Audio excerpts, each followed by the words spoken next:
The slap echoed through May's country diner like a gunshot. Every fork froze. Every conversation died. The ceiling fans kept spinning. But time itself stopped the moment Derek Holston's open palm connected with 73-year-old Margaret Reeves's face. She stumbled backward into the counter. Her reading glasses flew off and skidded across the checkered floor. A small trickle of blood appeared at the corner of her lip where his college ring had cut the skin. Margaret didn't scream, didn't cry. She just pressed her weathered hand to her cheek and stared at the 26-year-old man towering over her with pure shock in her faded blue eyes. "I said extra bacon," Derek growled, jabbing his finger at the plate on the counter. "What part of that is complicated for you, old woman?" The diner held its breath. 12 customers sat frozen in red vinyl booths. Waitress Tammy Chun stood paralyzed by the coffee station, pot still in hand, mouth hanging open. Cook Ray Martinez peered through the kitchen window, his knuckles white against the stainless steel ledge. Nobody moved. Nobody spoke. Because everybody in Cedar Falls knew Derek Holston. His father owned half the town's commercial real estate. His uncle sat on the city council. His family name was stamped on the new hospital wing. In a town of 8,000 souls, the Holstons operated like royalty, and Derek had spent his entire life proving that royalty could do whatever it pleased. And now it pleased him to strike an elderly widow over breakfast meat. "You're going to remake this plate," Derek said, stepping closer to Margaret. His shadow swallowed her small frame. "And you're going to smile while you do it. Understand?" Margaret's hands trembled as she reached for the plate. Her apron, embroidered with tiny sunflowers she'd stitched herself, was splattered with coffee from the impact. She'd worked at this diner for 11 years since her husband passed. Never missed a shift. Never complained. Never had a single customer complaint until this moment. Now here she stood, bleeding in front of her regulars, reaching for a plate with shaking fingers because a man 30 years her junior decided her bacon count was worth violence. "That's what I thought," Derek smirked. He adjusted his polo shirt collar and glanced around the room, daring anyone to challenge him. His eyes swept past Farmer Joe Hutchins, past retired schoolteacher Barbara Mills, past young couple Shelley and Marcus Wright with their toddler. None of them moved. None of them would. And that's when Derek's gaze landed on the man in the corner booth. He sat alone, gray t-shirt, worn jeans, coffee going cold in front of him. Unremarkable at first glance. Mid-30s maybe, brown hair cropped short, broad shoulders, but not intimidatingly so. He could have been anyone. A trucker passing through, a construction worker on break. But something about the way he sat made Derek pause. The stranger wasn't frozen like everyone else. He was perfectly still, yes, but it was a different kind of stillness. Controlled, deliberate, like a coiled spring holding its tension. His eyes, gray-green and unblinking, were locked directly on Derek. No fear, no outrage, no expression at all. Just watching, measuring. If you've ever served this country, or if someone you love has, drop a flag in the comments right now. This story is for you. Derek felt something cold slide down his spine. An instinct buried deep in a primitive part of his brain. The part that remembered when humans were prey. He shook it off. Ridiculous. This was his town. His family's town. "Something I can help you with, buddy." Derek called across the diner. The stranger didn't respond. Didn't blink. His right hand rested flat on the table, fingers spread. His left hand was hidden beneath the table's edge. Not threatening. Just ready. Derek waited for an answer that didn't come. The silence stretched. Margaret took the opportunity to retreat toward the kitchen. Plate clutched her chest, blood still dripping down her chin. She pushed through the swinging door and disappeared. "That's what I thought," Derek said again, but his voice had lost its edge. He threw a crumpled 20 on the counter. "Keep the change. For her medical bills." He laughed at his own joke. Nobody else did.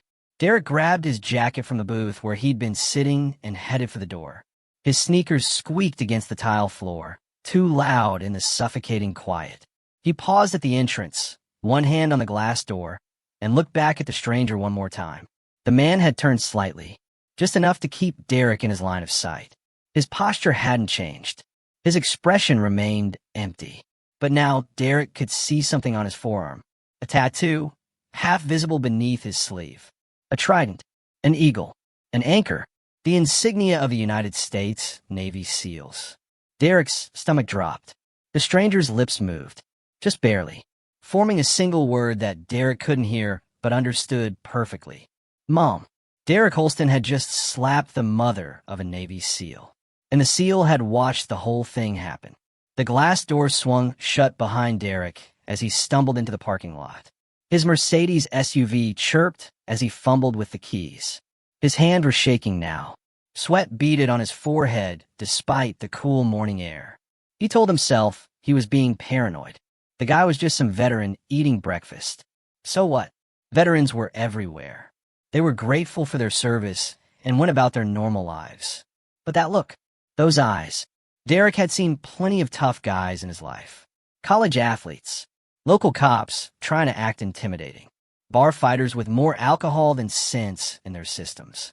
This was different. This man looked at Derek the way a surgeon looks at a tumor. Clinical, patient, already knowing exactly how this ends. Derek started his engine and peeled out of the parking lot, leaving rubber on the pavement. Inside the diner, the spell finally broke. Customers began to murmur. Tammy rushed toward the kitchen to check on Margaret. Joe Hutchins shook his head slowly, muttering something about the Holstons thinking they owned everything, including other people's dignity. Only the stranger remained motionless. He lifted his coffee cup and took a long, slow sip, set it down precisely in its ring of condensation, placed a $10 bill on the table, far more than his tab. Then he stood, 6'1", 200 pounds of lean muscle built through years of training the average person couldn't imagine. A body designed for violence, but disciplined toward protection. Master Chief Petty Officer Nathan Reeves had served 16 years in the most elite Special Operations Unit in the United States military. He'd completed 7 combat deployments. He'd operated in theaters whose names would never appear in newspapers. He'd taken lives and saved them in equal measure. And 3 months ago, he'd come home to Cedar Falls for one simple purpose: to spend time with his mother. The mother who was now in the kitchen, bleeding from her face, crying for the first time since Nathan's father's funeral. Nathan pushed through the swinging door and found her sitting on an overturned milk crate. Tammy was pressing a wet cloth to her lip, while Cook Ray stood guard with his arms crossed. Margaret looked up at her son. "Nathan, please," she whispered. "Just let it go. It's not worth the trouble." Nathan knelt before her. He took her trembling hands in his steady ones. He looked at the bruise already forming on her cheek, at the cut still seeping blood, at the fear in her eyes, not for herself, but for him. "Mom," he said softly, "he's a Holston. His family will ruin you. They'll press charges. They'll. Mom, please, baby. I'm fine. I'm okay. Just let it." Nathan leaned forward and kissed her forehead. "You raised me to protect people," he said. "Youth and Dad. You taught me what that means. What honor means." He stood up, and I've never forgotten. Margaret's eyes widened. "What are you going to do?" Nathan Reeves, decorated war hero, 16-year veteran of the most demanding special operations unit on the planet, looked at his injured mother with a calm that somehow terrified her more than any anger could. "I'm going to have a conversation with Derek Holston." He walked toward the back door. "Nathan, wait." But the door had already closed behind him. And somewhere across town, Derek Holston was about to learn that some people don't need ranks or titles to be dangerous. Some people just are. Derek Holston's hands still hadn't stopped shaking. He gripped the leather steering wheel of his Mercedes until his knuckles went white. The country road blurred past his windshield. Cornfields stretched endlessly on both sides, golden in the morning sun, but Derek saw none of it. All he could see were those eyes, gray-green, unblinking, looking at him like he was already dead and just hadn't realized it yet. That tattoo, the trident. Derek had dated a girl at Princeton whose brother served in the Navy.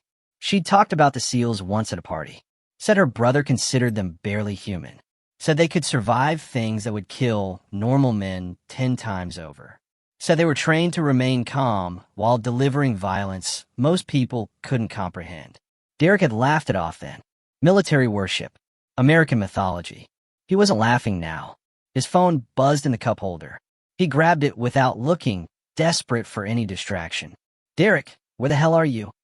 His father's voice cut through the speaker like a blade. Franklin Holston never called this early unless something was wrong. I'm driving home. Why? Because I just got a call from Ray Martinez. Says you assaulted some waitress at Maze. Derek's throat tightened. It wasn't like that. She messed up my order and got mouthy. You just what? Struck a 73-year-old woman in front of a dozen witnesses? Silence. Dad, she's nobody. She's been working there forever. She's Margaret Reeves. Derek frowned. The name meant nothing to him. So, Franklin's exhale crackled through the phone. Margaret Reeves is the widow of Thomas Reeves. Tom Reeves, Derek. He owned the machine shop on Oak Street for 40 years. Sponsored the Little League team. Served on the church board with your grandfather. Still not seeing the problem. The problem, Franklin said slowly, is that Tom Reeves had a son, Nathan. And Nathan Reeves is back in town. Derek's stomach lurched. He pulled the car onto the shoulder, gravel crunching beneath his tires. The guy in the diner. Gray shirt. Short hair. That would be him. Dad, he had a seal tattoo. Is he really? Master Chief Petty Officer Nathan Reeves. Silver Star. 2 bronze stars with valor. Purple Heart twice. Served 16 years in SEAL Team 6. Retired 3 months ago. Moved back home to help his mother. The phone felt slippery in Derek's palm. How do you know all this? Because I make it my business to know who's in my town, Derek. Something you clearly failed to do. Derek stared at the cornfield ahead. A crow landed on a fence post and watched him with black, curious eyes. What do I do? His father went quiet for a long moment. Come home. We need to talk. And Derek, yeah, stay away from the Reeves family. Both of them. Until I figure out how to clean up your mess. The line went dead. Derek sat in the idling car, engine humming, morning light streaming through the windshield. For the first time in his 26 years, he felt something he'd never truly experienced before. Genuine fear. Not of consequences. Not of embarrassment or lost money or damaged reputation. Fear of a single person. A specific man. Someone who looked at him and saw prey. Derek had been a bully his entire life. At prep school, he'd tormented the scholarship kids. At Princeton, he'd hazed freshmen until 2 of them dropped out. Back home in Cedar Falls, he strutted through town like a feudal lord, knowing his family name protected him from any real accountability. He'd never met someone who simply didn't care about his name. He'd never met someone who looked at him with absolute certainty that if things escalated, Derek would lose. The crow on the fence post cawed once and flew away.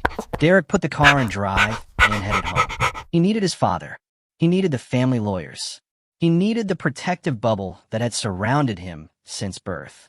Because deep in his gut, deeper than logic or reason, Derek Holston understood something he couldn't quite articulate. That man in the diner wasn't going to let this go. And when he came, no amount of money or influence or family legacy would matter. Not one bit. Back at May's Diner, the breakfast rush was trying to resume. Tammy Chun had wiped down the counter where Margaret's blood had dripped. Cook Ray had returned to his station, flipping pancakes with mechanical precision. The regular customers had either left or settled into hushed conversations, their appetites ruined, but their coffee still hot. Margaret sat in the small office behind the kitchen.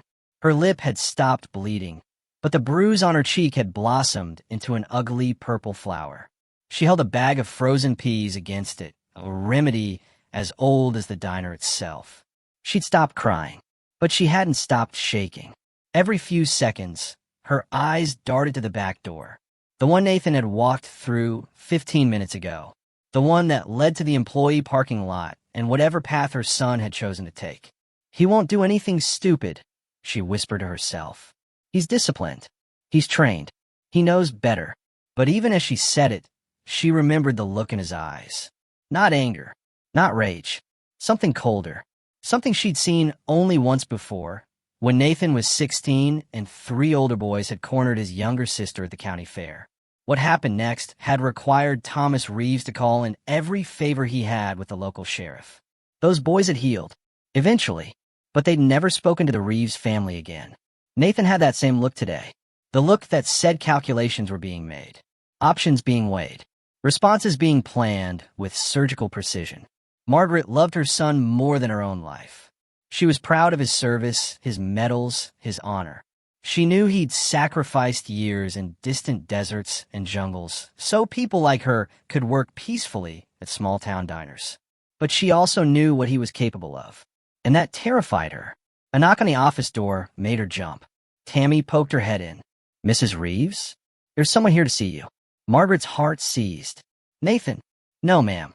It's Sheriff Bradley." Margaret exhaled, part relief, part new anxiety. "Send him in." Sheriff Dale Bradley was 57 years old with a gut that strained his uniform and a mustache that had been out of style for 30 years. He'd known the Reeves family for decades, had served with Thomas Reeves on the Rotary Club board, had watched Nathan grow from a lanky teenager into a decorated warrior. He stepped into the cramped office and removed his hat. "Margaret, Lord have mercy." She tried to smile, but winced at the pain. "It looks worse than it is, Dale. It looks like assault, is what it looks like." He pulled a notepad from his pocket. "I got 6 calls in the last 20 minutes. Everyone's saying the same thing. Derek Holston hit you clear across the face in front of half the town. It was a disagreement that got out of hand. I don't want to press charges." "Margaret, I don't want the trouble, Dale. The Holstons own half the buildings on Main Street. They'll come after the diner. They'll come after me. And Nathan." She stopped herself.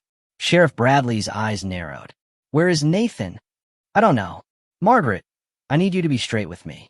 Where's your son right now?" She met his gaze. "I told you. I don't know." The sheriff studied her face for a long moment, the frozen peas dripping on her apron, the fear poorly hidden behind her calm exterior. "If Nathan does something to that boy, there's nothing I can do to protect him. You understand that, right? The Holstons have lawyers, state politicians, connections that go all the way to the governor's office. They'll bury him. My son is a hero. Heroes end up in prison just like everyone else when they break the law. Doesn't matter how many medals you've got when you're sitting in a cell." Margaret's jaw tightened. "Then maybe you should be having this conversation with Derek Holston. He's the one who committed assault, in front of witnesses, with my blood on his ring." Sheriff Bradley sighed. "I'm heading to the Holston estate after this. But Franklin's got lawyers meeting me there. You know how these things go. I know exactly how they go, which is why I'm not pressing charges. That's your choice. But if Nathan, my son hasn't done anything wrong yet." The word hung in the air between them. Sheriff Bradley put his hat back on. "I've known that boy since he was learning to tie his shoes. I was proud as hell when he made the teams. Prouder still when he came home safe. But I've also seen what happens when warriors come back to a world that doesn't understand them. When they see injustice and can't stand by." He paused at the door. "Tell Nathan to call me, before he does something he can't take back." Margaret said nothing. The sheriff nodded once and left. And somewhere on the outskirts of Cedar Falls, Nathan Reeves was already making his move. Not toward Derek Holston. Not yet. First, he needed information. Derek's routines, his weaknesses, his pressure points, the way a surgeon needs x-rays before the first incision. Nathan had spent 16 years hunting the most dangerous men on the planet. Terrorist leaders, arms dealers, war criminals who thought they were untouchable. Every single one of them had been wrong. And now Derek Holston had joined their ranks. The boy just didn't know it yet. Nathan Reeves sat on the wooden bench outside the Cedar Falls Public Library, watching the town square come alive. 9:30 in the morning. The Tuesday farmers market was setting up. Old men gathered on benches near the gazebo, coffee cups in hand, solving the world's problems one complaint at a time. Young mothers pushed strollers along the sidewalk while their toddlers pointed at pigeons. Normal life. The kind Nathan had forgotten existed during 7 combat deployments. He'd been back in Cedar Falls for 93 days. Each morning, he walked this route, past a pharmacy where he'd gotten his first job at 15, past the barber shop where Mr. Hendricks still cut hair despite hands that trembled with age, past the hardware store his father had visited every Saturday morning for 40 years. This town had built him, raised him, sent him off to war, and prayed for his return. And now someone had hurt his mother in broad daylight, in front of witnesses, and expected no consequences. Nathan's jaw tightened. He pulled out his phone and dialed a number he hadn't used in months. 2 rings. Well, Master Chief decides to remember his old swim buddy. The voice belonged to Marcus Webb, former SEAL Team 6 operator, now private security consultant in Washington, D.C. The kind of man who had access to information that didn't exist in public databases. "I need a favor," Nathan said, starting without the small talk. "That's how I know it's serious." Derek Holston, 26 years old, Cedar Falls, Ohio. "I need everything." A pause, then the sound of fingers on a keyboard. That wouldn't happen to be Franklin Holston's son? The real estate guy. "That's him. Give me 3 hours. I've got all day." This connected to something I should know about. Nathan watched a sparrow land on the library steps and peck at a discarded piece of bread. He put his hands on my mother, Marcus. The keyboard sound stopped. "I'll have it in 2 hours. The line went dead. Nathan pocketed the phone and stood. He had research to do, the kind that didn't require classified channels or former intelligence contacts. The kind that lived in public records, courthouse files, and the long memories of small-town residents who never forgot a scandal. He walked 3 blocks to the Cedar Falls Gazette office. The newspaper occupied a narrow storefront between a florist and an insurance agency. A bell chimed as Nathan pushed through the door. "Help you." The woman behind the counter was 60-something, with silver hair pulled back in a practical bun and reading glasses perched on her nose. Her nameplate read Dorothy Crane, editor. "Mrs. Crane, I don't know if you remember me. Nathan Reeves, Thomas and Margaret's son." Her face transformed. "Nathan Reeves. My goodness, look at you. Last time I saw you, you were shipping off to basic training. Skinny as a rail, all ears and elbows." She came around the counter and hugged him without hesitation. "Your mama talks about you constantly. Every medal, every promotion. She clips your letters and brings them by. I've got a whole file of Reeves family news." "That sounds like Mom." Dorothy stepped back and studied his face. "But you're not here to catch up, are you?" "No, ma'am. Heard about what happened at Mays. Half the town's been calling. The other half stopped by in person. I need information on the Holstons, the family, their business dealings, any legal troubles, anything you've got in your archives." Dorothy's expression shifted. Not fear exactly, more like concern. "Nathan, I've known you since you were in diapers. Your father was one of the finest men I ever met. Your mother is a saint. So I'm going to speak plainly. Please do. The Holstons have owned this town for 3 generations. They donate to every charity. They sponsor every event. Their name is on the library wing, the hospital pediatric center, and the high school football stadium. And when you scratch beneath that shiny surface, you find rot. Franklin Holston's father made his money through predatory lending during the farm crisis. Foreclosed on half the county. Franklin expanded into commercial real estate using tactics that, while technically legal, destroyed more than a few family businesses. She removed her glasses and rubbed her eyes. Derek is the 3rd generation, and each generation gets worse. The grandfather was ruthless but followed rules. Franklin bends them. Derek? That boy's never been told no in his life. He's had 3 DUIs dismissed. A domestic complaint from an ex-girlfriend that disappeared. An assault at a Columbus nightclub where the victim suddenly couldn't remember what happened. Nathan listened without reaction. "Do you have documentation?" "I have 30 years of articles, police blotters, civil court filings, and anonymous tips that never became stories because witnesses recanted or moved away. It's all legal to access. Just nobody ever bothered to put the pieces together. I'd like to see it." Dorothy hesitated. "What are you planning, Nathan?" "A conversation. The kind of conversation that ends in handshakes? Or the other kind?" Nathan met her eyes. "That depends entirely on Derek Holston." Dorothy held his gaze for a long moment. Then she nodded. "Follow me to the archive room. I hope you've got time. There's a lot to read."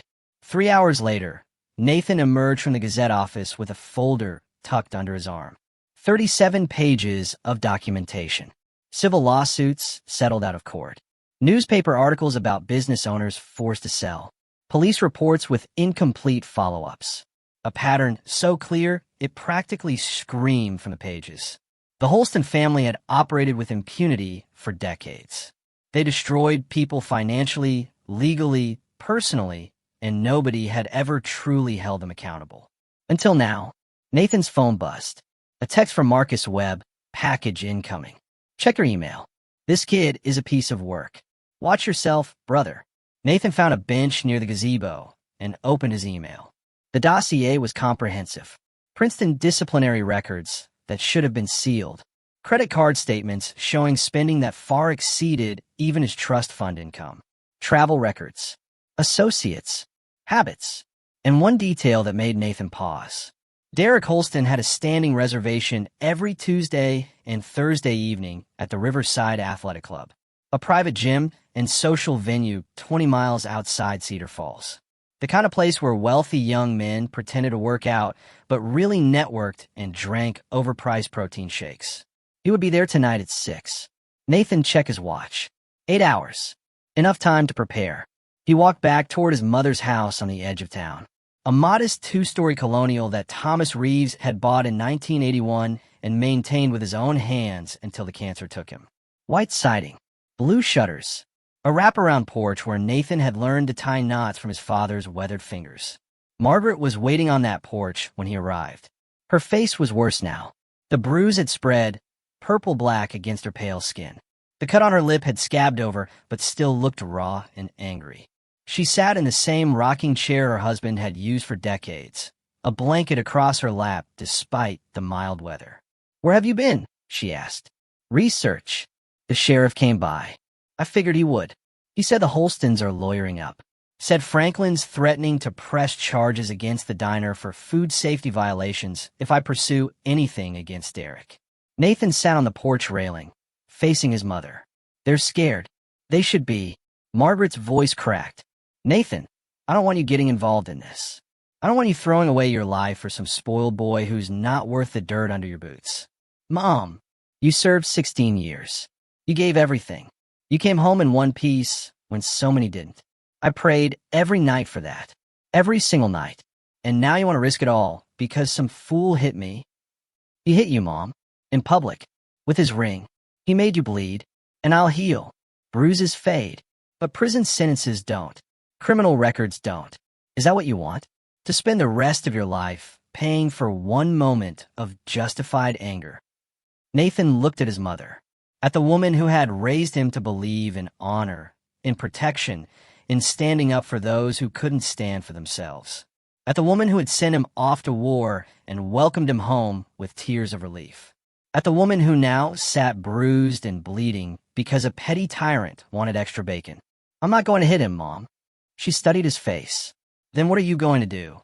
Nathan reached into the folder and pulled out a single page. A financial document, one of many that Dorothy Crane had preserved over the years. "I'm going to show him what it feels like when the world doesn't bend to your will anymore." Margaret looked at the paper, then back at her son. "I don't understand."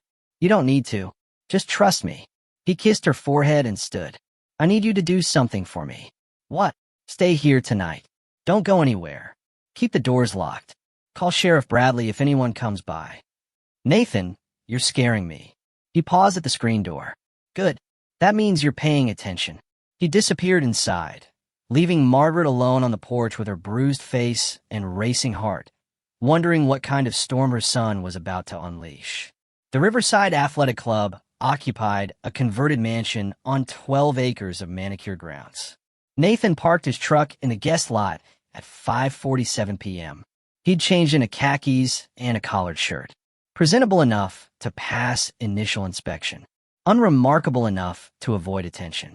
He'd called ahead, used his Navy credentials to request a facility tour. The manager had been honored to host a decorated veteran considering membership. The plan was simple. Get inside, locate Derek Holston, establish contact, and then the real work would begin. Nathan walked through the oak double doors at precisely 6 o'clock. The interior screamed old money. Dark wood paneling, crystal chandeliers, oil paintings of fox hunts and pastoral scenes. A massive stone fireplace dominated the main lobby, flanked by leather armchairs where aging men pretended to read financial newspapers. "Mr. Reeves?" A young woman in a crisp navy blazer approached him. Perfect smile, perfect posture. "I'm Ashley, your membership coordinator. Welcome to Riverside. We're so honored to have you considering our club." "Thank you." I appreciate the tour. Of course. Right this way. She led him through the facility. Weight room with equipment that cost more than most cars. Indoor pool with lanes marked by floating rope dividers. Squash courts. Steam rooms. A restaurant that served $40 salads to people who'd never worked a day in their lives. Nathan cataloged every exit, every camera position, every potential obstacle. Old habits. They reached the main lounge area, where members gathered around a bar made of reclaimed barnwood and pretended it made them authentic. And there he was. Derek Holston sat in a leather booth near the windows, surrounded by 3 other young men in identical polo shirts. They laughed at something Derek said, the forced chuckle of subordinates appeasing their leader. Nathan stopped walking. "Mr. Reeves? Is everything all right? I know that gentleman." Ashley followed his gaze. "Mr. Holston? He's one of our premier members. His family has been part of Riverside since the founding." "I'm sure they have." Nathan studied Derek from across the room. The young man looked different here than he had in the diner. More relaxed, more confident, back in his natural habitat, surrounded by the protective bubble of wealth and privilege. He had no idea Nathan was watching him. "Not yet. I'd love to see the outdoor facilities," Nathan said. The brochure mentioned tennis courts. "Absolutely. Follow me." They exited through a side door onto a stone patio overlooking the grounds. Tennis courts sat to the left. A putting green stretched toward a small pond. Walking trails disappeared into a stand of oak trees. Nathan had seen enough. "This is quite impressive," he said. "I'll need to think it over, but I'm definitely interested." "Wonderful. Take all the time you need. Here's my card. Call anytime." "There's one more thing." "Of course. I noticed Mr. Holston inside. We have some mutual acquaintances. Would it be possible to introduce myself?" Ashley beamed. "I'm sure he'd love to meet a Navy SEAL. The Holstons are very supportive of our military members. Let me check if he's available." She hurried back inside. Nathan waited on the patio, watching the sunset paint the sky orange and pink. A beautiful evening in rural Ohio. The kind of evening that made people believe the world was fair and just, and that bad things only happen to bad people. Nathan knew better. Ashley returned 3 minutes later. "Mr. Holston would be happy to meet you. He's extended an invitation to join his table for a drink." "How generous." Nathan followed her back inside, across the lounge, past the bar where a bartender polished already spotless glasses. Derek Holston looked up as they approached, and his face went pale. "Derek, this is Nathan Reeves. He's considering membership and mentioned you have mutual acquaintances." Derek's companions looked confused by his sudden silence. "Derek? You okay, man?" Nathan extended his hand. "Mr. Holston, nice to finally meet you properly." Derek stared at the offered hand, at the tattooed forearm, at the calm, unreadable face of the man whose mother he'd struck that very morning. His friends exchanged glances. "Derek, who is this guy?" Nathan smiled. Not a friendly smile. The kind of smile that soldiers recognize on the faces of men who've made certain decisions. "Go ahead, Derek. Tell them who I am." Derek's hand trembled as he finally shook Nathan's. This is Nathan Reeves. He's from Cedar Falls. Small town, one friend said. "You guys know each other?" "We just met today," Nathan replied, still gripping Derek's hand. "Under memorable circumstances." He released the handshake and slid into the booth, forcing the other young men to make room. "I hope you don't mind if I join you. I think Derek and I have a lot to discuss." Derek's friends looked at their leader, waiting for direction. But Derek Holston couldn't speak, couldn't move, could only stare at the Navy SEAL sitting across from him, less than 3 feet away, with that terrible calm smile. "Actually," Nathan said, leaning back, "could you gentlemen give us a moment? Old acquaintance business. You understand. It wasn't a request." The 3 friends scrambled out of the booth, mumbling excuses about needing drinks, checking their phones, suddenly remembering appointments they'd forgotten. Within 30 seconds, Nathan and Derek were alone. The evening light cast long shadows across the table. The buzz of conversation from other patrons seemed to fade. The entire universe contracted to this single booth, this single moment. Nathan folded his hands on the table. "You know," he said conversationally, I spent 16 years learning how to make people talk, how to extract information from subjects who had every reason to stay silent. Terrorist cell leaders, bomb makers, men who would rather die than betray their networks. Derek's breathing had become shallow. Every single one of them broke, eventually. Every single one. And do you want to know why? Derek shook his head slightly. Because I'm patient. I don't need quick results. I don't need satisfaction today. I can wait weeks, months, years if necessary. I can apply pressure so gradually that the subject doesn't even realize they're being broken until they're already cooperating. Nathan leaned forward. That's what you need to understand about this situation, Derek. I'm not here to hurt you. I'm not here to threaten you. I'm here to explain what happens next. Derek's voice emerged as a croak. What do you want? Tomorrow morning at 9 o'clock, you're going to walk into May's diner. You're going to find my mother, and you're going to apologize. Publicly. Sincerely. On your knees if that's what it takes for her to believe you. And if I don't, Nathan smiled again. Then I start applying pressure. And I don't stop until your entire world collapses. He slid a folder across the table. The same folder he'd compiled that afternoon. Open it. Derek's shaking hands fumbled with a manila cover. Inside was a summary. Civil lawsuits. Police reports. Financial documents. The complete history of Holston family sins, organized and annotated. This is just the beginning, Nathan said. The public record. The stuff anyone could find if they bothered to look. Imagine what I could discover if I really started digging. With my contacts, my resources, my very particular set of skills. Derek's face had gone gray. You're threatening my family. I'm informing you of consequences. There's a difference. You made a choice this morning. You chose violence against a defenseless woman. Now you get to make another choice. Nathan stood. Tomorrow, 9 o'clock, May's diner. Bring your sincerity. He placed a business card on the table. Nothing on it but a phone number. And Derek? If my mother receives any retaliation, any harassment, any consequences whatsoever from your family or their lawyers, this folder goes to every media outlet in the state. Nathan turned to leave. One more thing. Derek looked up, desperate. Your father is going to call you tonight. He's going to tell you to fight this, to lawyer up, to make the problem disappear the way your family always does. Nathan paused. When he does, I want you to remember something. Those tactics work against normal people. People with jobs to protect and mortgages to pay and families to worry about. People who can be intimidated and outspent and worn down. He looked back over his shoulder. I'm not normal people. And then he was gone, leaving Derek Holston alone in the booth, staring at a folder full of sins, wondering how his life had collapsed in a single day. The Holston estate sat on 40 acres 3 miles outside Cedar Falls. A colonial mansion built in 1923 by Derek's great-grandfather. 6 bedrooms, 8 bathrooms. A carriage house converted to a garage that held 7 vehicles. Grounds maintained by a staff of 4. Franklin Holston stood at the window of his study, watching his son's Mercedes come up the winding driveway. It was almost 8 in the evening. Derek should have been at the club until 10 at least. Something was wrong.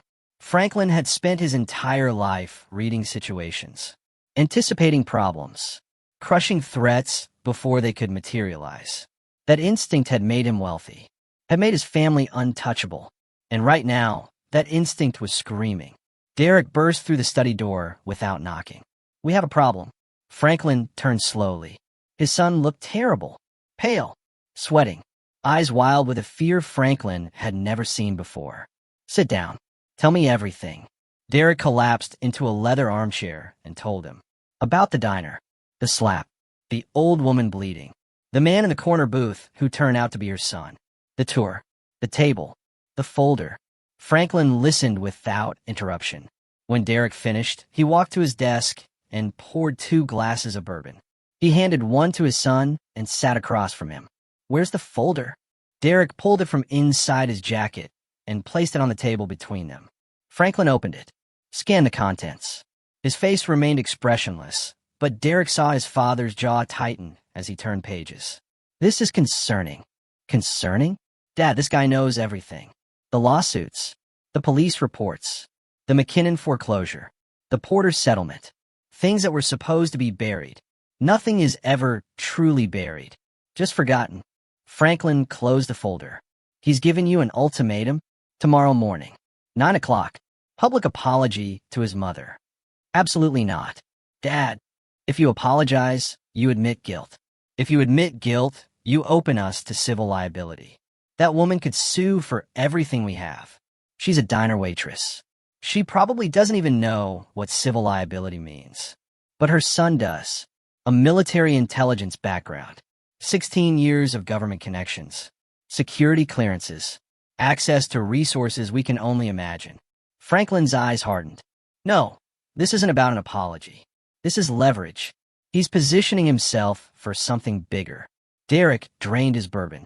What do we do? Franklin stood and walked to his desk. He picked up his phone and scrolled through contacts. We do what we always do. We attack first. Make him the problem. Discredit his motives.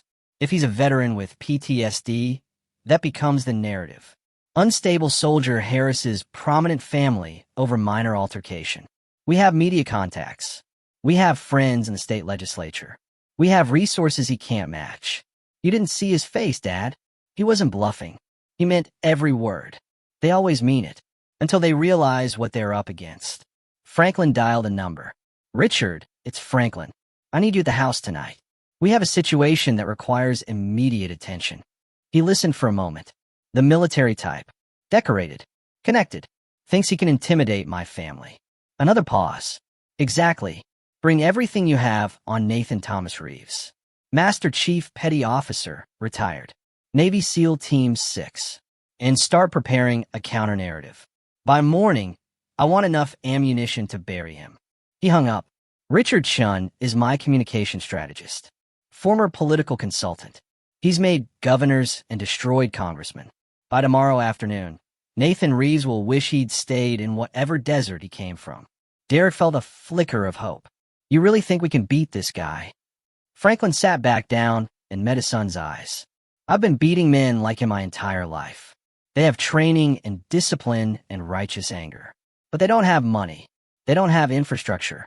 They don't have the ability to make their enemies disappear without lifting a finger. He smiled. Nathan Reeves is about to learn what happens when you challenge a Holston.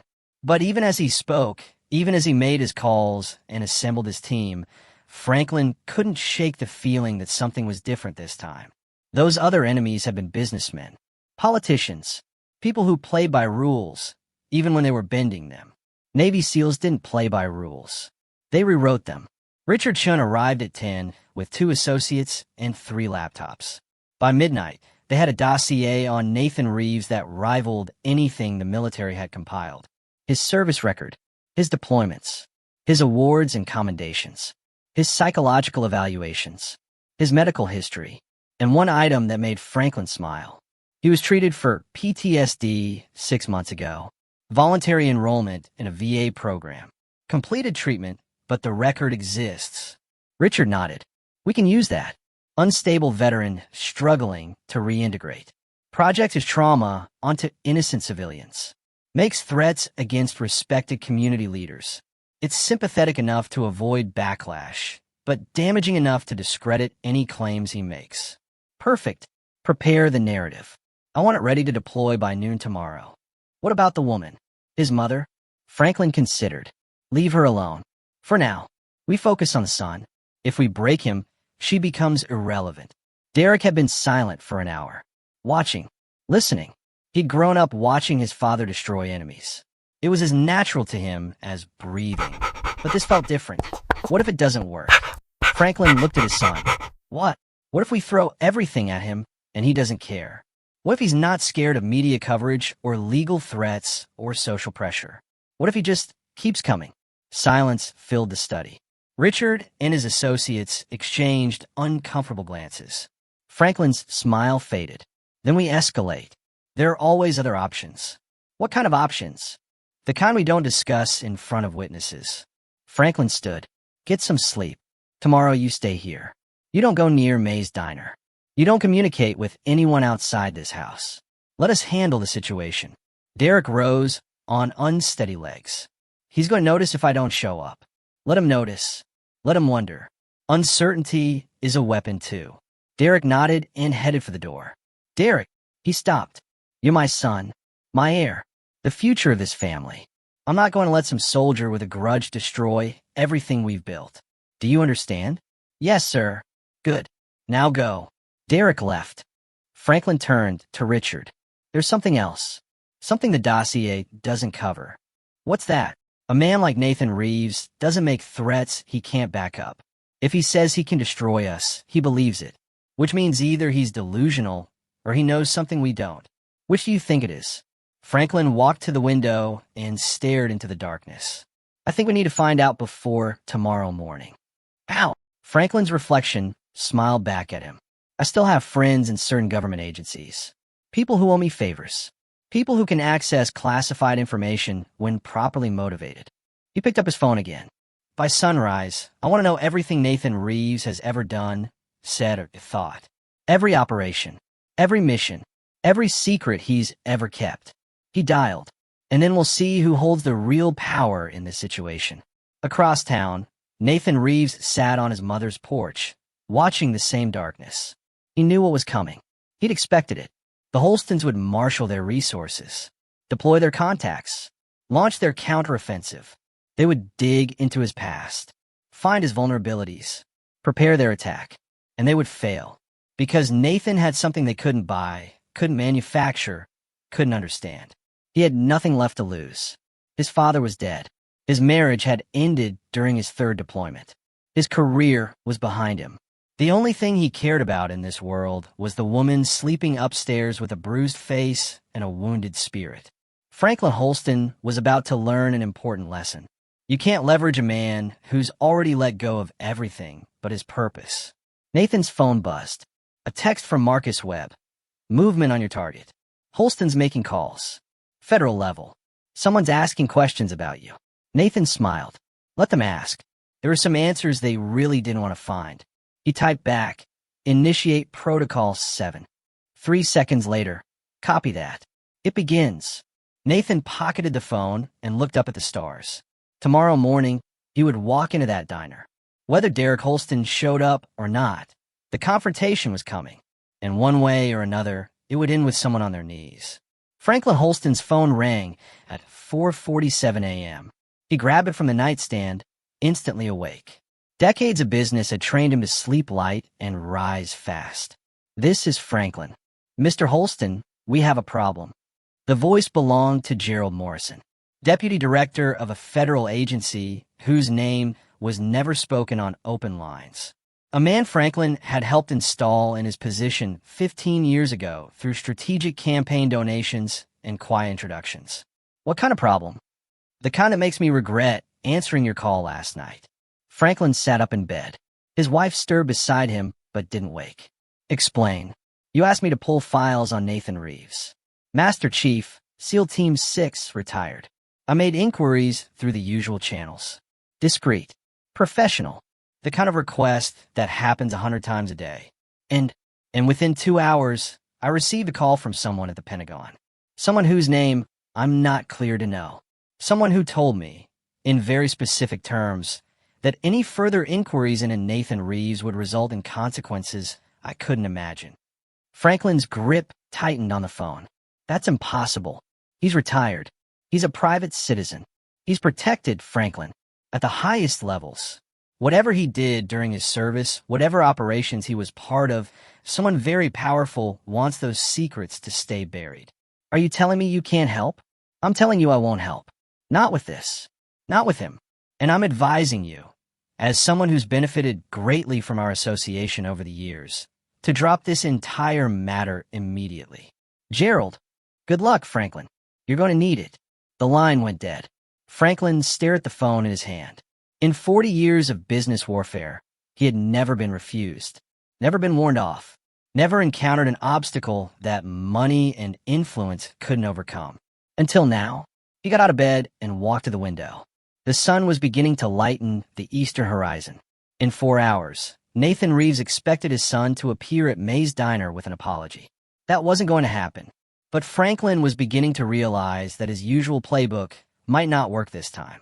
The media strategy, the legal threats, the political pressure, All of it assumed an opponent who could be outmaneuvered through conventional means. Nathan Reeves wasn't conventional. Franklin needed a new approach. He picked up his phone and dialed another number. This one wasn't stored in his contacts. He'd memorized it years ago and hoped he'd never need to use it. 3 rings. Mr. Holston. It's been a long time. The voice was calm, professional, completely devoid of emotion. I have a situation that requires your particular expertise. I'm listening. A man named Nathan Reeves, former Navy SEAL. He's threatening my family. I need him neutralized. A pause. Neutralized how? I want him gone. Out of Cedar Falls. Out of my life. I don't care how you accomplish it, but I want it done quietly, and I want it done today. That will be expensive. Money isn't an issue. It never is with you. Send me everything you have on the target. I'll assess and provide options within the hour. Thank you. Don't thank me yet, Mr. Holston. Men like Nathan Reeves don't neutralize easily. There's a reason he's protected. There's a reason powerful people don't want his history examined. Can you handle him or not? Another pause. Longer this time. I can handle anyone. But I should warn you. If this goes wrong, there's no coming back. For either of us. Understood. Then we have an agreement. I'll be in touch. The line went dead. Franklin set down the phone and took a deep breath. He just crossed a line he'd never crossed before. All his previous tactics had been legal, if ruthless. This was different. This was war. And in war, only one side could win. Across town, Nathan Reeves was already awake. He sat at his mother's kitchen table, cleaning his service pistol with methodical precision. The weapon had traveled with him through 7 deployments. It knew his hands better than any tool he'd ever held. He wouldn't need it today. Probably wouldn't need it at all. But preparation was habit, and habits kept soldiers alive. His phone buzzed. A text from Marcus Webb. Protocol 7 active. Holston made calls overnight. Federal level blocked. He's escalating to private contractors. Be careful, brother. These aren't amateurs. Nathan smiled slightly. Neither was he. He reassembled the pistol, checked the action, and set it aside. Then he pulled up the files Marcus had sent. 3 names, 3 photographs, 3 men who specialized in problems that couldn't be solved through legal means.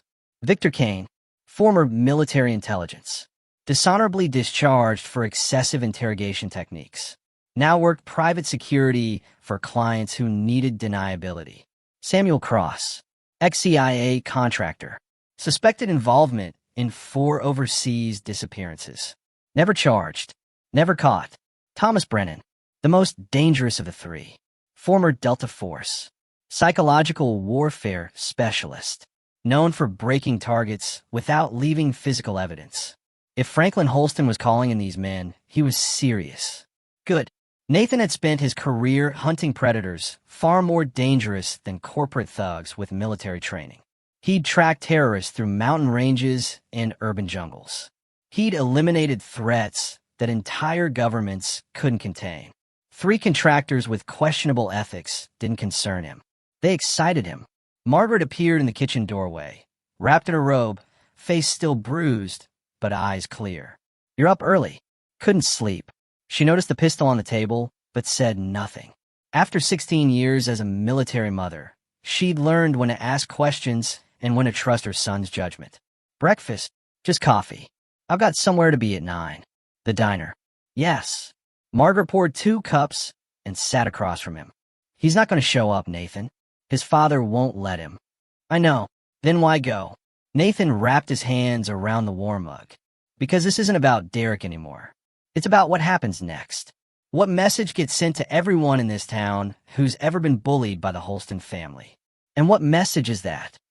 Nathan met his mother's eyes. That immunity has an expiration date. Margaret was quiet for a long moment. Your father would be proud of you. And terrified for you. Both at the same time. That sounds about right. Just promise me something. Anything. Promise me you'll come home tonight. Whatever happens. Promise me I won't lose you too. Nathan reached across the table and took her hand. I promise. But even as he said it, he knew some promises were easier to make than to keep. At 8:45 a.m., May's diner was already packed. Word had spread through Cedar Falls like wildfire. The confrontation was happening today. The Seal versus the Holstons. Justice versus money. Everyone wanted to see how it would end. Farmers abandoned their morning routines. Shop owners delayed opening. The Church Ladies Auxiliary canceled their weekly meeting. By the time Nathan walked through the front door at 8:55, every booth was full and people were standing along the walls. Silence fell like a hammer. Nathan walked to the counter where his mother stood, apron on, bruise visible, chin held high. She'd insisted on working her shift, said she wouldn't hide from her own life. He kissed her cheek. Full house today. They came for the show. Let's not disappoint them. Nathan took a seat at the counter and ordered coffee. Black. The same order his father had made every morning for 40 years. He checked his watch. 8:58. 2 minutes. The crowd held its breath. 9 o'clock came and went. No Derek Holston. No apology. No resolution. Murmurs rippled through the diner. Disappointment. Frustration. The anticlimax of expectations unmet. Nathan didn't move. Didn't react. Just sipped his coffee and watched the door.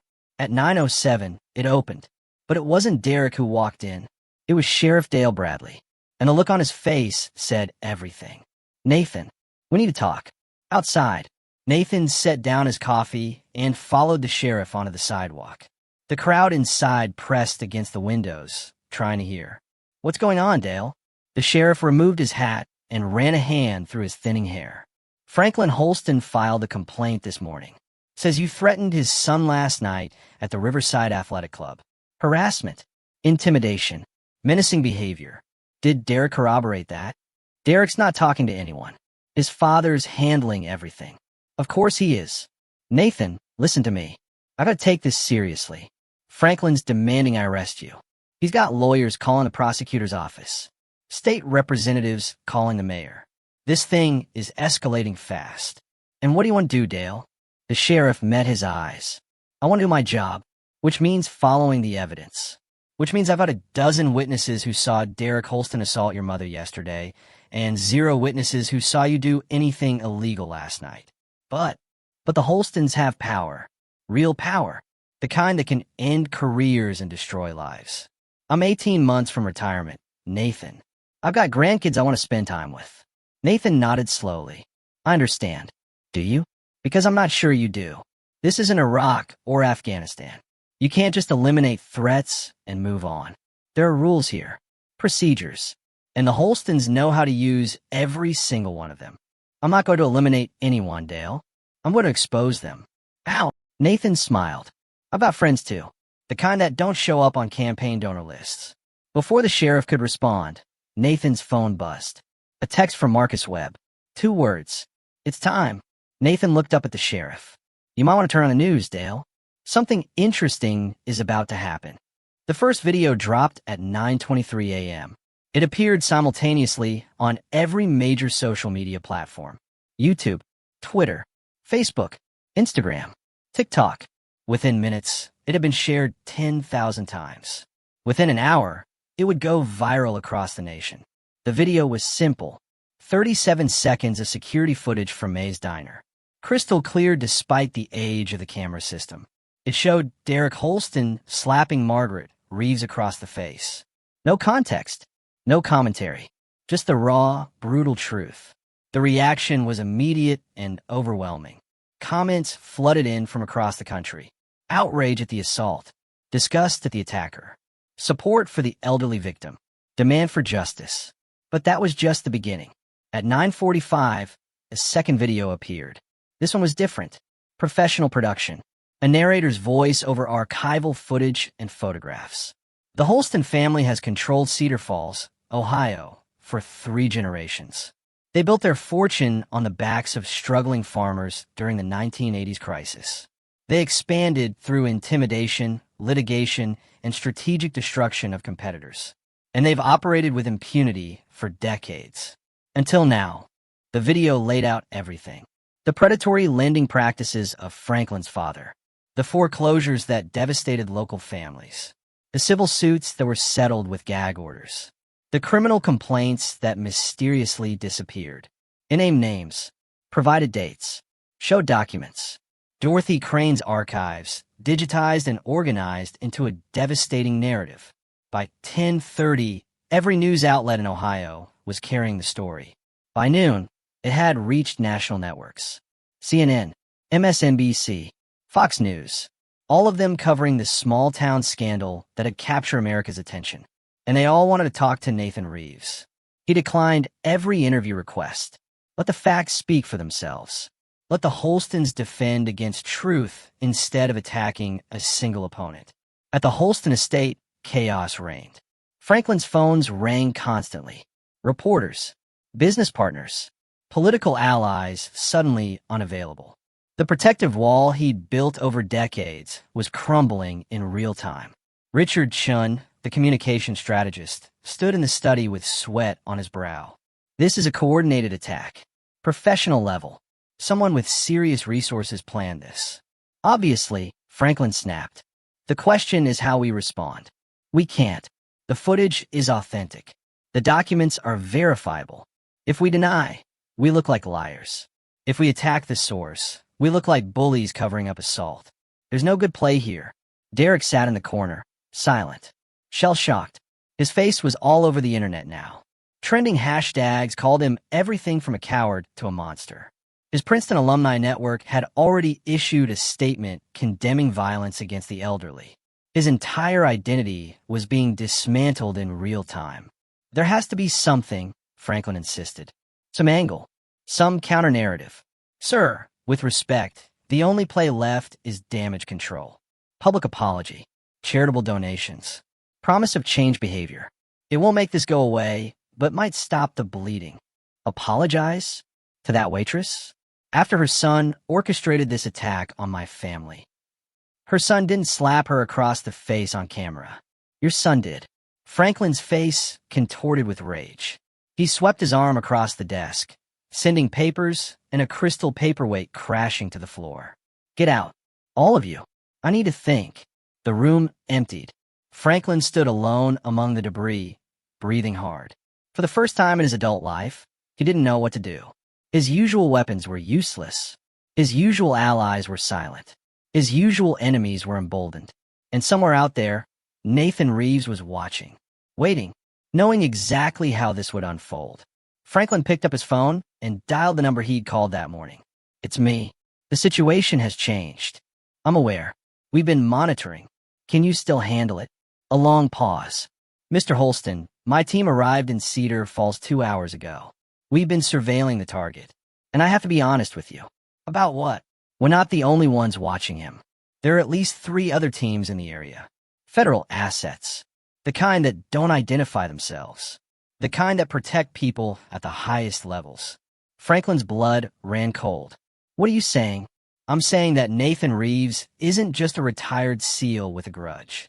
He's an asset. Someone important enough that multiple agencies are ensuring his safety. If we move against him, we won't be fighting one man. We'll be fighting the United States government. So you're backing out? I'm advising against action. Strongly.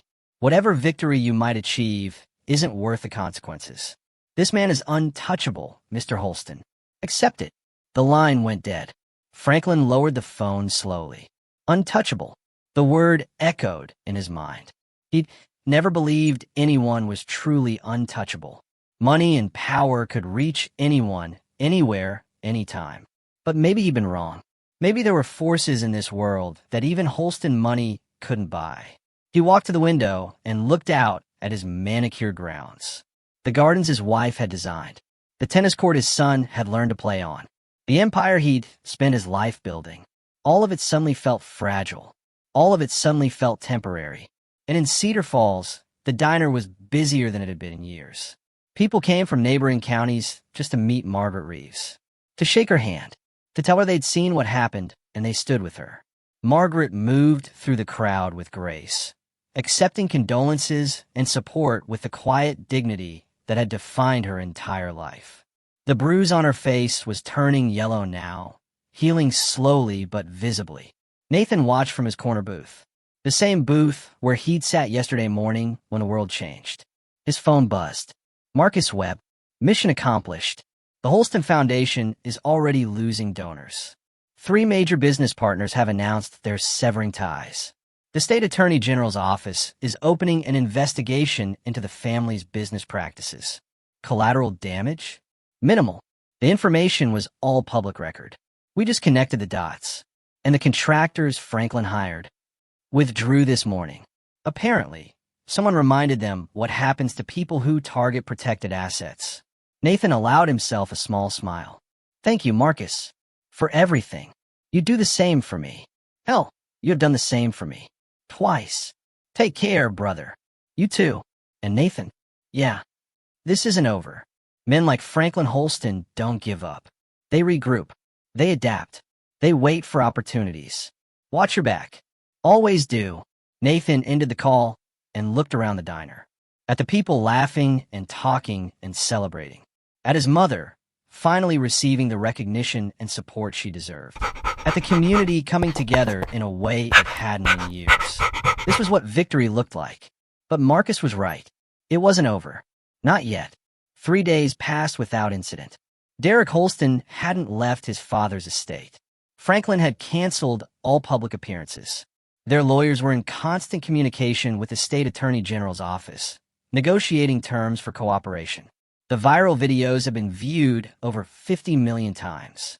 Margaret Reeves had become a symbol of resilience against bullying. GoFundMe campaigns in her name had raised over $200,000, all of which she'd redirected to local charities. Cedar Falls was healing. Nathan should have been satisfied, should have been ready to move on, to help his mother rebuild her life and find his own peace after 16 years of war. But something felt wrong. He couldn't name it, couldn't point to evidence or specific threats. Just a feeling. The same feeling that had saved his life in Fallujah when an IED was buried 20 feet ahead. The same feeling that had warned him about an ambush in Kandahar 3 seconds before the shooting started. Instinct. The soldier's sixth sense. And right now it was screaming. On the fourth morning, Nathan woke at 3 a.m. to absolute silence. No crickets, no wind, no distant traffic, just silence. He was out of bed and armed within 4 seconds, moving through the darkened house with the fluid precision of 1,000 night operations. His mother's room, door closed, breathing steady behind it. Safe. Kitchen, empty. Back door locked. Living room, front windows intact. No movement outside.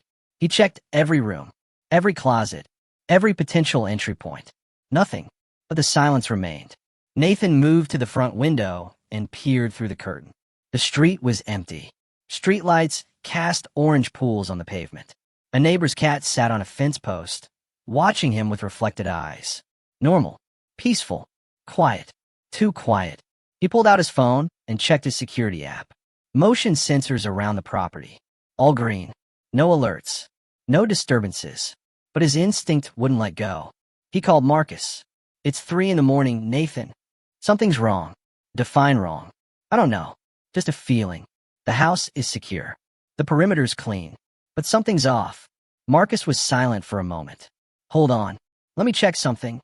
Nathan waited, watching the empty street, listening to the unnatural silence. Nathan. What?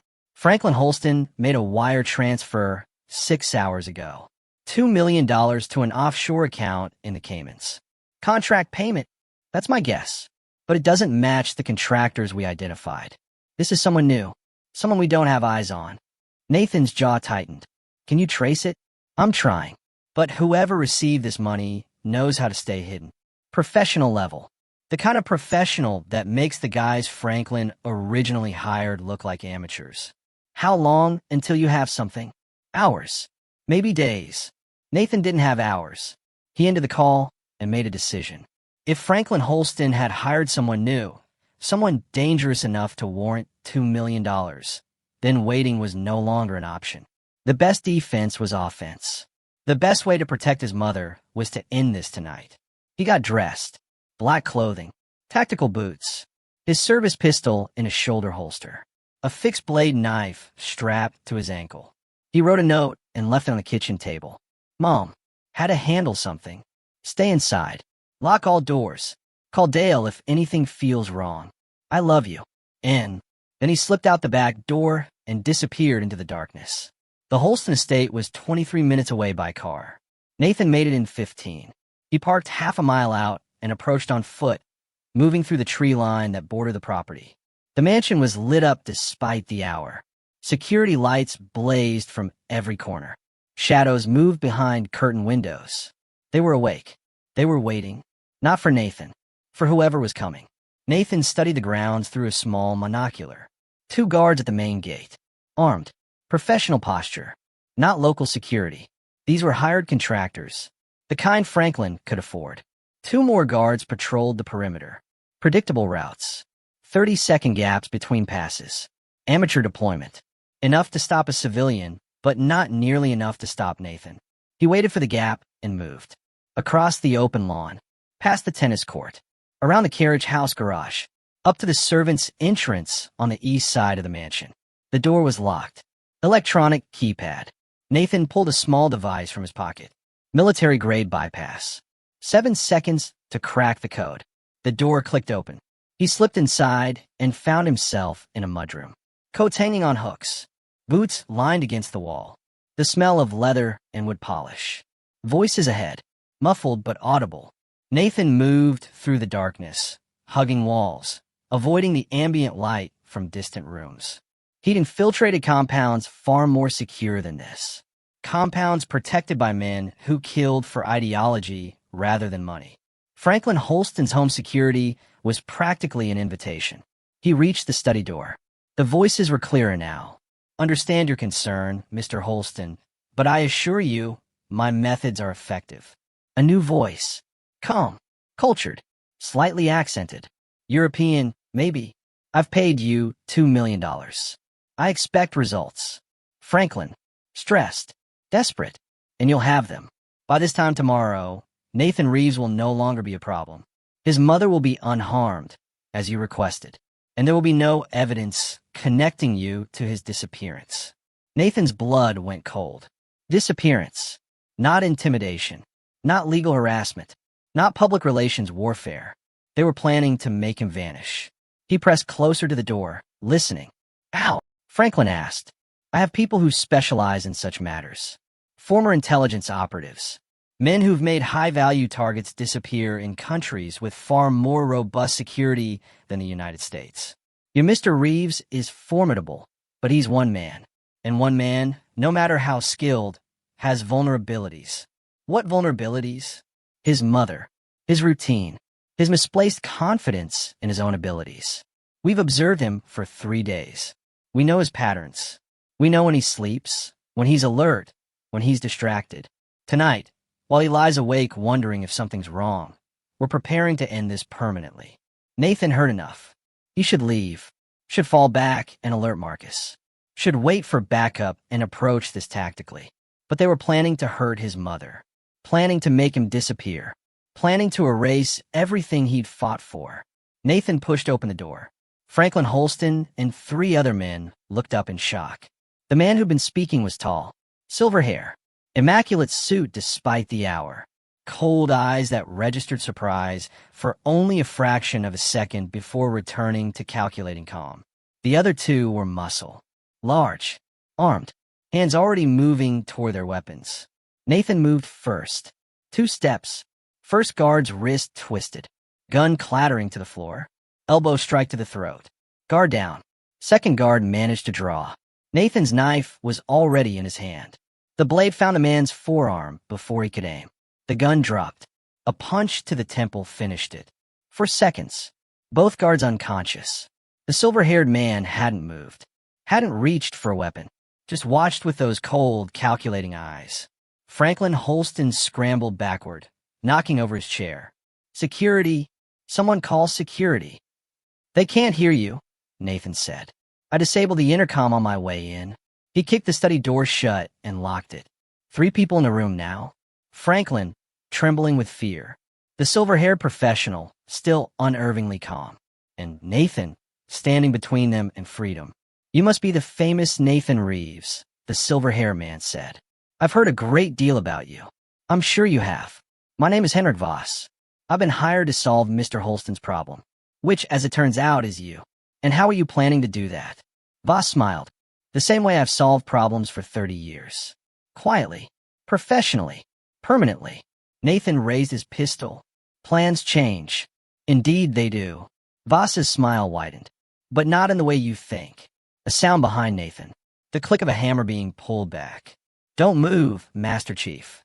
A woman's voice. Calm. Professional. The barrel of a gun pressing against the back of Nathan's skull. He'd missed her. Hidden somewhere in the room. Waiting. For the first time in a long time, Nathan had made a mistake. And now it might cost him everything. Nathan Reeves didn't move.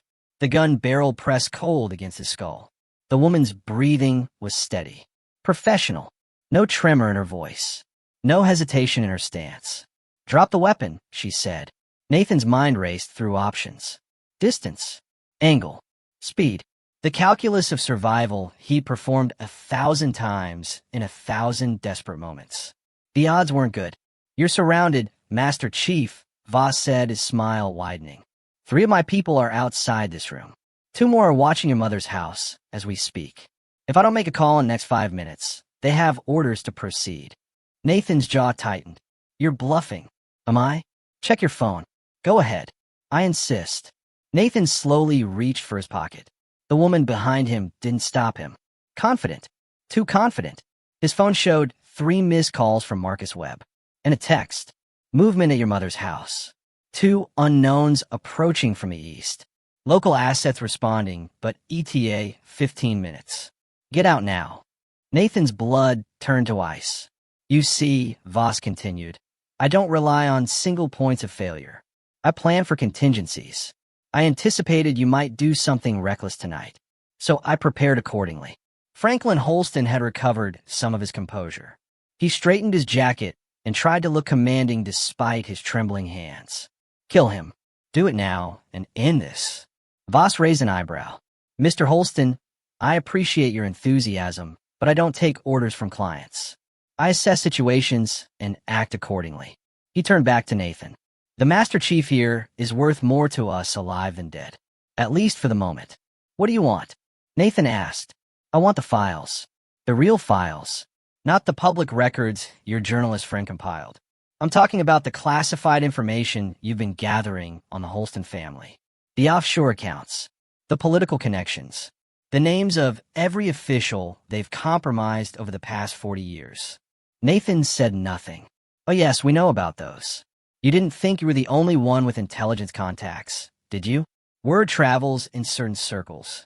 Whispers about a Navy SEAL building a case that could bring down not just one family, but an entire network of corruption. Franklin's face went pale. What network? What's he talking about? Voss ignored him. Give me the files, Master Chief, and we all walk away. Your mother stays safe. The Holstons face their legal troubles, like everyone else. And I move on to my next contract. Everyone wins. Nathan met Voss's cold eyes. And if I don't, then this room becomes very unpleasant, and your mother's house becomes a crime scene. Silence stretched between them. Nathan's mind worked furiously. The files Voss wanted weren't on any server, weren't stored in any cloud. They existed in a single physical location that only 2 people knew about. Nathan and Marcus Webb. If Voss got those files, dozens of corrupt officials would be warned. Evidence would be destroyed. Years of work, not just Nathan's, but countless investigators and whistleblowers, would be erased. He couldn't let that happen. But he couldn't let his mother die either. Clock's ticking, Voss said. 4 minutes until my team moves. Nathan made his choice. The files are in a safety deposit box. First National Bank of Cedar Falls. Box 773. The key is in my truck, parked half a mile east of here. Voss studied his face. You're lying. Check for yourself. Send someone my truck. Under the driver's seat, taped to the frame. A small brass key. Voss gestured to the woman behind Nathan. How go? Verify. The pressure on Nathan's skull disappeared. Footsteps retreated across the room. The door opened and closed. 3 minutes. Nathan was now facing only Voss and the 2 unconscious guards. Franklin Holston cowered behind his desk, useless. Better odds, but still not good enough. Voss certainly had a weapon, and the remaining time meant Nathan couldn't afford a prolonged confrontation. You know, Voss said conversationally, I've studied your service record. Impressive doesn't begin to describe it. 7 deployments. 16 years. Never wounded seriously enough to be removed from duty. Either you're exceptionally skilled or exceptionally lucky. Both. I suspect so, which is why I prepared for this moment so thoroughly. You're dangerous, Master Chief. Perhaps the most dangerous man I've ever been hired to neutralize. But even dangerous men have limits. Everyone has limits. True. Mine is patience. I've been doing this for 30 years. I've outlasted opponents far more powerful than you. Dictators, intelligence chiefs, men who thought they were untouchable until I proved otherwise. Nathan watched him carefully, looking for any opening, any weakness. The difference between us, Voss continued, is that I have no emotional investment in outcomes. I don't care if Franklin Holston goes to prison. I don't care if your mother gets justice. I care about getting paid and maintaining my reputation. You, on the other hand, care very much about certain things. And that caring makes you predictable. 2 minutes. Nathan's phone buzzed. Another text from Marcus. 2 words. Cavalry coming. Nathan allowed himself to breathe. You made a mistake, he said to Voss. Oh, you assumed I came here alone. Voss's confident expression flickered. The sound of helicopters. Distant but approaching fast. Voss's phone rang. He answered, listened, and his face went cold. Fall back.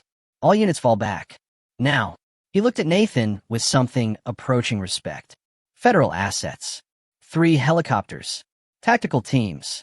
You weren't bluffing about protection. I never bluff. Voss straightened his jacket. This isn't over, Master Chief. Men like me don't stop because of temporary setbacks. We adapt.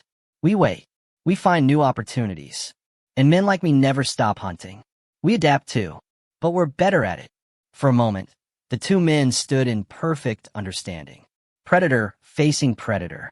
Neither willing to back down, but both recognizing the futility of immediate conflict. Until next time, Voss said. He walked toward a side door Nathan hadn't noticed. Hidden panel. Emergency exit. Nathan let him go. Voss wasn't the mission. The Holstons were.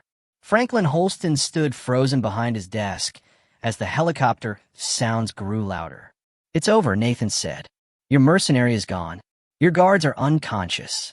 And in about 60 seconds, federal agents are going to secure this building. Federal agents? On what authority?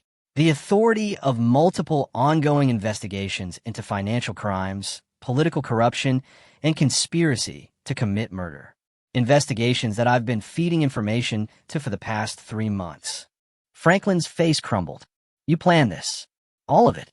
From the beginning. I planned for contingencies. The assault on my mother accelerated my timeline, but the outcome was always going to be the same. Why? What did we ever do to you? Nathan stepped closer. You destroyed families during the farm crisis. You drove honest businessmen into bankruptcy. You corrupted officials and intimidated witnesses. You made this town afraid to speak your name without permission. He leaned down until his face was inches from Franklin's. And then your son hit my mother. The study doors burst open. Armed federal agents poured in, weapons raised. Federal agents. Everyone on the ground. Nathan raised his hands slowly and knelt. Franklin Holston didn't move. Couldn't move. He stood behind his desk as agents approached, reading him his rights, as the empire he'd built over 40 years collapsed around him.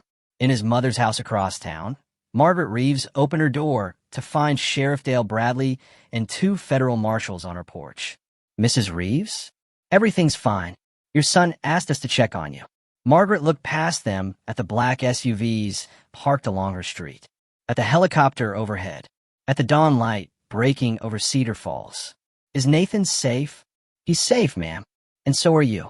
Margaret closed her eyes and allowed herself, for the first time in days, to believe it was actually over. 6 weeks later, Cedar Falls looked different. The Holston name still appeared on buildings throughout town, but now those signs were coming down. The hospital pediatric wing was being renamed. The library wing had a new donor. The football stadium would soon honor a local teacher who'd spent 40 years coaching kids nobody else believed in. Franklin Holston sat in federal custody, awaiting trial on 17 counts of financial fraud, conspiracy, and obstruction of justice. His lawyers were negotiating, but the evidence Marcus Webb had helped compile was overwhelming. Derek Holston had pleaded guilty to misdemeanor assault. He'd avoided jail time, but his sentence included 200 hours of community service at a senior center and mandatory anger management classes. His Princeton friends had stopped returning his calls. His social media accounts were deactivated. His trust fund was frozen pending investigation. The Prince of Cedar Falls had become its pariah, and May's Diner had never been busier. Margaret Reeves stood behind the counter on a sunny Tuesday morning, taking orders and refilling coffee cups like she'd done for 11 years. But everything else had changed. The GoFundMe money, which she'd tried to redirect to charity, had been partially returned to her by the recipients themselves.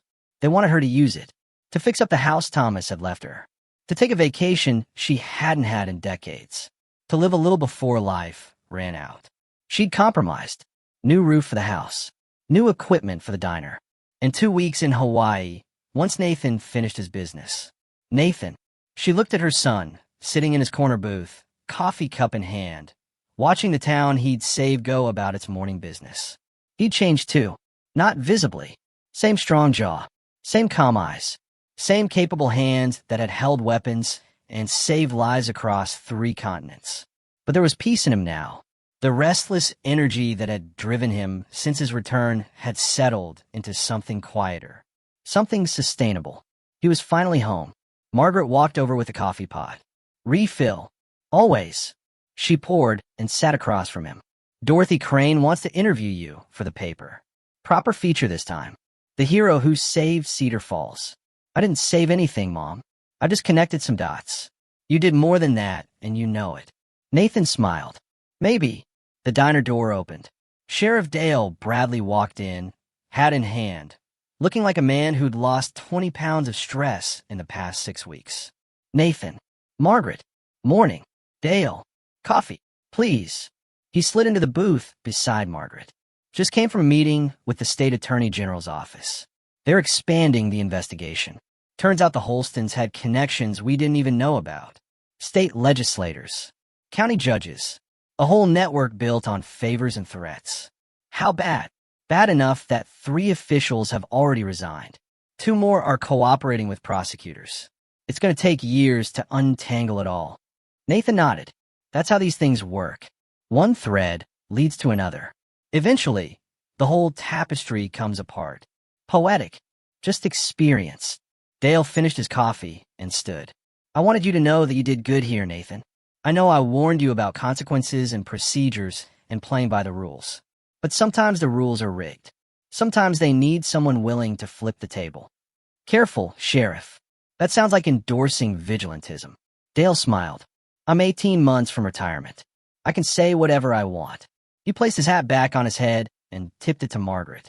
Ma'am, best pancakes in the county, as always. He walked out. Nathan watched him go, then turned back to his mother. I've been thinking about staying long-term, finding something useful to do around here. Margaret's eyes widened. Really? They're the Veterans Organization in Columbus. They help guys coming back from deployment. Counseling, job placement, community integration. They've been asking me to get involved. That sounds perfect for you. And there's a piece of land for sale, out past the Thompson farm. 20 acres. Nice creek running through it. Room for a garden. Maybe some chickens. Margaret laughed. Navy SEAL turned chicken farmer. Your father would have loved that. He always said I needed to slow down. Learn to appreciate what's right in front of me instead of always chasing the next mission. He was wise, your father. He was. And so are you. Nathan reached across the table and took his mother's hands. I'm sorry this happened to you. I'm sorry it took something this ugly to bring me home. I should have been here years ago. You were where you needed to be, protecting people who couldn't protect themselves. That's what I raised you to do. And now I'm going to protect you. For whatever time we have left. Margaret's eyes glistened. That's all I ever wanted, baby. That's all I ever wanted. The diner door opened again. A young family walked in. Mother, father, 2 small children. The little girl pointed at the counter and tugged her mother's sleeve. Mama, can we sit at the counter? Please. Of course, sweetheart. They settled on his stools, the children swinging their legs, the parents looking exhausted but happy. The father ordered pancakes for everyone. The mother asked for extra syrup. Normal life. The kind Nathan had spent 16 years protecting from shadows most people would never see. He stood up. I'm going to take a walk. Clear my head. Don't be long. We're having dinner tonight. Tammy's bringing her famous pot roast. Wouldn't miss it. Nathan walked out into the bright morning sunshine. Cedar Falls spread before him. The town square with its gazebo. The shops opening for business. The church steeple reaching toward a cloudless sky. He'd been to cities larger and more famous. He'd seen mountains and deserts and oceans. He'd stood in places of great historical significance and witnessed moments that would never appear in any textbook. But none of it compared to this. Home. He walked past the barbershop where Mr. Hendricks waved through the window. Past the pharmacy where he'd worked his first job. Past the hardware store his father had visited every Saturday. He walked past the spot where the Holston Foundation sign was being removed from the library. Past the courthouse where Franklin's crimes would eventually be prosecuted. Past the athletic club where he'd confronted Derek 6 weeks ago. At the edge of town, he stopped. 20 acres stretched before him. Rolling fields. A line of oak trees. A creek catching sunlight as it wound through the property. For sale. Ready for a new owner. Ready for a new chapter. Nathan pulled out his phone and dialed the real estate number on the sign. Yes, I'm calling about the Thompson property. I'd like to make an offer. And somewhere above him, in a sky as blue as hope itself, a hawk circled lazily on thermal currents, watching the veteran below take his first step toward a peace he'd earned through 16 years of war. A peace that started with a slap in a small-town diner and ended with a man finally coming home. If this story moved you, if it reminded you that justice still matters and that standing up for family is always worth a fight, then subscribe to this channel right now. Hit that notification bell so you never miss another story like this one. Every week, we bring you tales of courage, redemption, and the unbreakable bonds that hold us together. And I want to hear from you. Drop a comment below. Tell me about a time when someone stood up for you, or when you stood up for someone else. Share your story. Inspire others. Because that's what this community is all about. We're not just telling stories here. We're building something. A place where people who believe in honor, in family, in doing the right thing, even when it's hard, can come together and remind each other that those values still matter. So subscribe, comment, share this video with someone who needs to hear it. And I'll see you in the next one.